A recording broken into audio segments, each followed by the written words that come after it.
Hello, and welcome to Broadcasting Scotland. It's Tuesday, the 19th of April. I'm Andrew Wilson, and this is Scotland at 7. First this evening, I have the latest daily update from Ukraine on day 55 of the illegal Russian invasion, and then I will take a look at today's headlines from Scotland and around the world. The Russian offensive to seize eastern Ukraine and the battle for Donbass has begun, the Ukraine's President Volodymyr Zelensky has said. Now we can already state that the Russian troops have begun the battle for Donbass, for which they have been preparing for a long time, he said in a video address, adding that a significant part of the entire Russian army is now concentrated on this offensive. The Russian Foreign Minister Sergei Lavrov confirmed Moscow was starting a new stage of what it calls its special military operation in Ukraine. He predicted it would be a significant development. Russia's defense ministry said Russian missile and artillery forces struck 1,260 targets in Ukraine overnight, and the anti-aircraft forces downed a Ukrainian MiG-29 jet in the Donetsk region. However, Russia's new offensive is going very cautiously and will fail because Moscow's forces lack the strength to break through Ukrainian defenses, Ukraine's presidential advisor Alexei Arestovich has said. Russia now has 76 battalion tactical groups in the Donbass region of Ukraine and in the country's southeast, with 11 of those added over the last several days, a senior US Defense Department official said in a statement on Monday night. Russian troops have reportedly captured the eastern Ukraine town of Kreminna, while local authorities have urged residents in the Donetsk and Luhansk regions to evacuate. Currently, control over the city of Kreminna is lost. Street fights are taking place, the Luhansk regional governor Sergei Gaidai said in a statement on his official Telegram channel on Monday night. Russia has again called on Ukrainian forces encamped in the Azovstal metallurgical plant in the Ukrainian port city of Mariupol to lay down their arms. Ukrainian authorities say no fewer than 1,000 civilians are hiding in the complex, along with Ukrainian fighters. The Deputy Prime Minister of Ukraine, Irina Vereshchuk, has said that there will be no humanitarian corridors set up again on Tuesday in Ukraine. That's the third consecutive day without agreed escape routes for civilians. Greece has seized a crude oil Russian tanker off the island of Evia as part of a European Union sanctions against Russia, a Greek shipping ministry official has said. And the French finance minister, Bruno Le Maire, said an embargo on Russian oil at an EU level was in the works, adding that France's President Emmanuel Macron is keen on such a move. Russian forces have seized the city of Kreminna in eastern Ukraine's Donbass region, and Ukrainian troops have withdrawn from the city, the regional governor has said.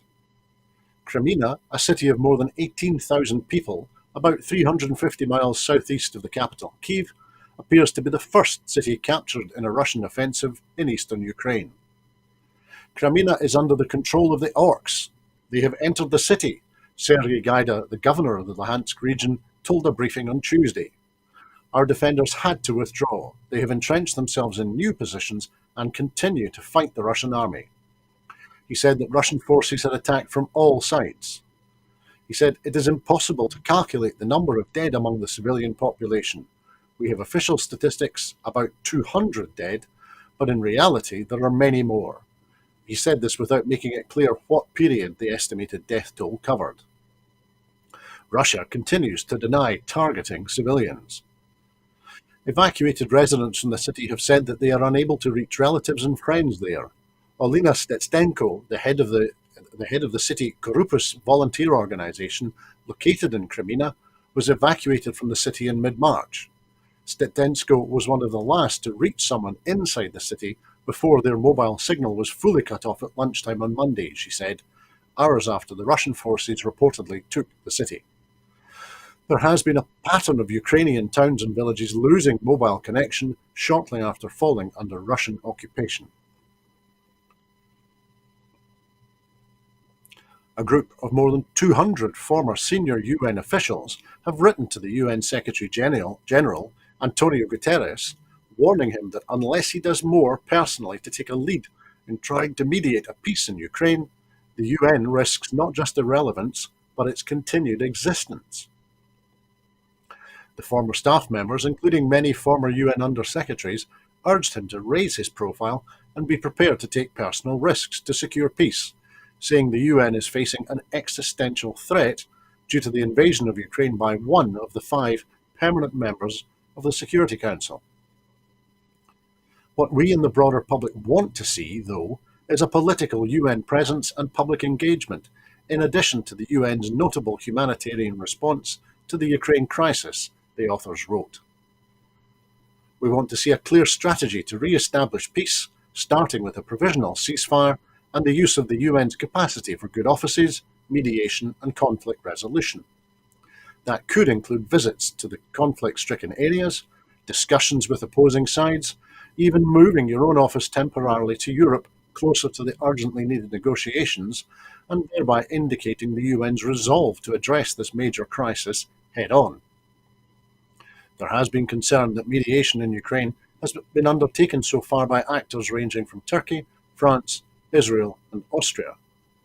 By contrast, during the Cuban Missile Crisis in 1961, the newly appointed Burmese UN Secretary-General, U Thant, played a major role in de-escalating and then mediating the conflict between Russia and the Soviet Union and the US. Similarly, during the build-up of the Gulf War, the UN Secretary-General Javier Perez de Cuellar convinced the US to negotiate with Iraq. In 2013, the UN took the task of mediation so seriously that its senior envoy, Sergio Vieira de Mello, was in Baghdad, where he was killed in a terrorist blast at the UN headquarters. The authors of the letter include Jeffrey Feltman, the UN Under-Secretary-General for Political Affairs from 2012 to 2018, Andrew Gilmer, the former UN Assistant Secretary-General for Human Rights between 2016 and 2019, Franz Baumann, former UN Assistant Secretary-General for the General Assembly until 2015, Ajay Chibber, Assistant Secretary-General UNDP, and Jose Antonio Ocampo, a former United Nations Under-Secretary-General for Economic and Social Affairs. We have decided to raise our voice out of concern for the existential challenge that the United Nations is facing at this historic juncture, they write. The Russian invasion of Ukraine severely undermines the post-World War II global order. It is the pinnacle of a series of threats to humanity's peace and security, shared prosperity, and respect for human rights that the UN embodies. Critics say that Guterres has been immobilized due to the scale of the splits between the permanent members of the UN Security Council, as well as by votes in the General Assembly that have revealed deep divisions, including the expulsion of Russia from the UN Human Rights Council. Supporters of Guterres argue that he has been as clear as he can in criticizing the invasion as inexcusable and deplorable without jeopardizing his professional diplomatic role. In a statement in the House of Commons today, Prime Minister Boris Johnson opened by saying, in all humility, as he told MPs that he received a fine over a lockdown breach and paid it immediately. Mr Johnson said he apologised at the time and is repeating that apology now. He said that he had said at the time that people had a right to expect better of the Minister, and he repeats that now. The Prime Minister claimed it did not occur to him that a gathering in the Cabinet Room just before a vital meeting on COVID strategy was a breach of the rules, but he insists he is not saying that as an excuse or in mitigation. He says he respects the outcome of the police investigation, and he repeated that he apologised unreservedly. After Brandon Lewis, MP, the Northern Ireland Secretary, compared the fixed penalty notice paid by Boris Johnson to speeding tickets, and then withdrew the comparison when challenged on the media rounds this morning, Keir Starmer, the Labour leader, pointed out that the last time a minister lied about speeding, it was Chris Huhne of the Lib Dems, he ended up in the jail, having been prosecuted by Starmer when he was DPP. Ian Blackford MP, the SNP leader in Westminster, said, "The public knows the difference between the truth and the lies. He knows, we know, the dogs in the street know that the PM has broken the law." Once he had left the House of Commons, Ian Blackford commented, "Boris Johnson is a serial liar who has misled Parliament, deceived voters, and willfully broken the law. he has permanently lost the trust of the public and forfeited any right to remain in office. At a time when the Tory cost of living crisis is pushing millions of families into hardship and poverty, he continued, the Prime Minister is so caught up in sleaze and scandal that he is distracting the UK government from the issues that matter and presiding over a record of devastating failure. He went on, no one can credibly argue the UK is better off since Boris Johnson came to power. People are poorer, his hard Brexit has cost the economy billions, and the public have lost all faith in this incompetent, sleaze-ridden government. A former Tory Chief Whip, Mark Harper, the MP for the Forest of Dean, stood up during the debate and said that Johnson is no longer worthy of the office that he holds. Keir Starmer also said that Johnson's behaviour has rendered Douglas Ross pathetic. Also in the Commons, Yvette Cooper, Labour's Shadow Home Secretary, criticised Priti Patel for failing to provide proper costs for her Rwanda plan. She said the Home Office was paying Rwanda £120 million, but that was before a single person has been sent to Africa under the scheme. So in practice, she said that was the price of the press release issued by Patel last week. She continued that the Permanent Secretary at the Home Office has confirmed that there is no evidence that this policy will serve as a deterrent. And she said that there was a backlog in the UK because the Home Office was taking too long to process claims. Now the government is paying Rwanda to process claims it should have been processing itself, she said. She continued, we have seen over the last week this unworkable, shameful and desperate attempt to distract from the Prime Minister's law-breaking that the Home Secretary should not go along with because she is undermining not just the respect for the rule of law, but also her office by providing cover for him. The policies that she has announced today are unworkable, unethical, and extortionate in the cost for the British taxpayer. There is no information from the Home Secretary about the costs today. Will she admit that £120 million she has announced doesn't pay for a single person to be transferred? The former Prime Minister, Theresa May, delivered a withering assessment of the Rwanda plan. She told Priti Patel, can I say, with respect, from what I have heard and seen so far of this policy, I do not support the removal to Rwanda policy on the grounds of legality, practicality, and efficacy. But I want to ask her about one very specific issue, she continued. I understand that those who will be removed will only be young men. If it is the case that families will not be broken up, and the Home Secretary is nodding, does she not believe, and where is her evidence, that this will not simply lead to an increase in the trafficking of women and children? The SNP's Shadow Home Secretary Stuart MacDonald MP said that the UK government's deal with Rwanda is a cataclysmic waste of taxpayers' money. The agreement, which will see some people seeking refuge on British shores transferred to the East Central African country while awaiting processing, has been described as an abhorrent policy that will only add to the pain and the suffering being felt by those who are fleeing their homeland. Hundreds of Ukrainians are believed to be living and working informally in Britain after escaping from farms they were working at, with many claiming that they have been subjected to conditions of modern slavery. Ukrainians made up by far the largest proportion of workers in the UK on seasonal worker visas in 2021. Of the 29,631 visas issued under the T5 seasonal work scheme, 2/3 were given to Ukrainians. The Scottish Refugee Council estimates there are up to 6,000 Ukrainians working in these conditions in the UK. The farm workers are not eligible for the two main government schemes that support Ukrainian refugees, the Family Scheme and the Community Sponsorship Scheme. From the 3rd of May, the Ukraine Extension Scheme will be open for applications. This will allow people to stay for 3 years and switch to a different visa route, allowing them to seek alternative employment. However, it does not apply to those not working on farms at the time applications are made, whose visas expired on or before the 31st of December 2021. Those whose visas expired after the 1st of January 2022 can apply for the new extension scheme even if they have left the farm. A review by the Home Office and the Department for Environment, Food and Rural Affairs, published at the end of last year, found that seasonal workers on a post-Brexit pilot scheme launched in 2019 to harvest fruit and vegetables were subjected to unacceptable welfare conditions.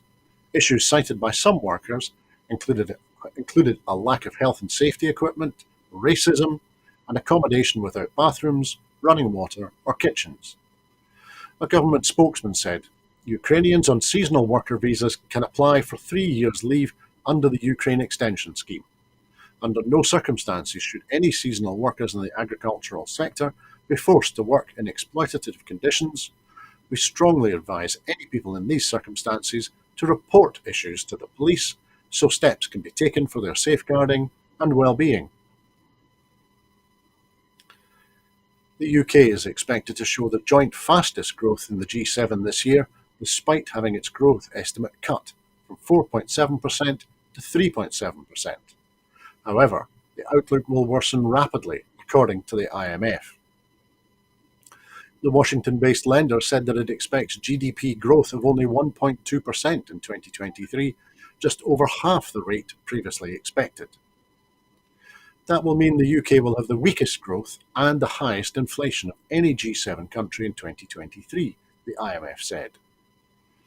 The message from the International Monetary Fund's meetings in Washington to the world economy is grim.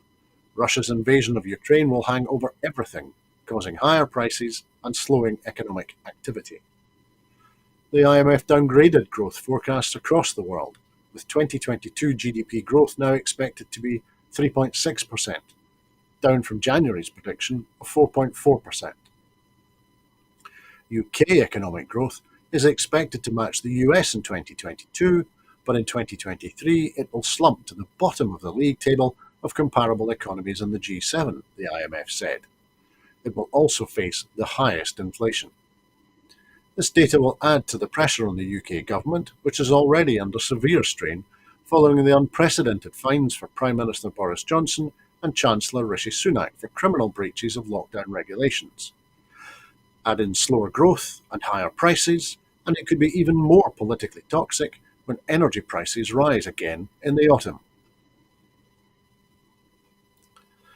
And on that topic, as many as 4 in 10 people in Britain could fall into fuel poverty when the price cap rises again this autumn, energy bosses have told MPs, as they called for more winter government support for vulnerable households facing a truly horrific winter.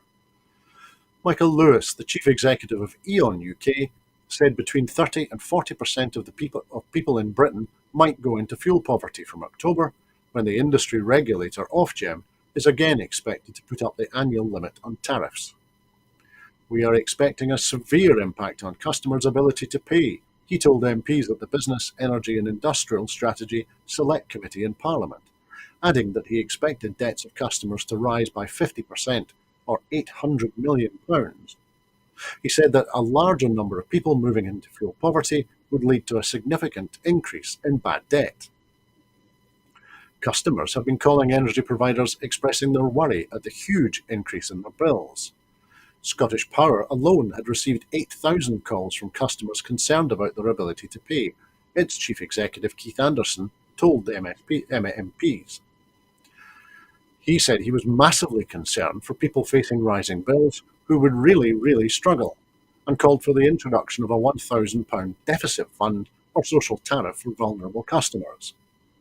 The fund would take £1,000 off the bills of the poorest people in the country in October, and the government or consumers would then pay this off over 10 years, he suggested. The energy regulator lifted the price cap on bills earlier this month, sending the average household dual-fuel tariff from £1,278 to £1,971. That is due to increase again in October, with some experts expecting the price cap to hit £2,600. Come October, that's going to get horrific, truly horrific, said Anderson. It has got to a stage now where the size and scale of it is beyond what I can deal with, beyond what I think this industry can deal with. I think it needs a massive shift, a significant shift in government policy and approach towards this. The EDF chief executive, Simone Rossi, said it had seen a 40% increase in calls from customers worried about debt. We are concerned about what is in front of us, he said. Unfortunately, prepayment customers are being hit first.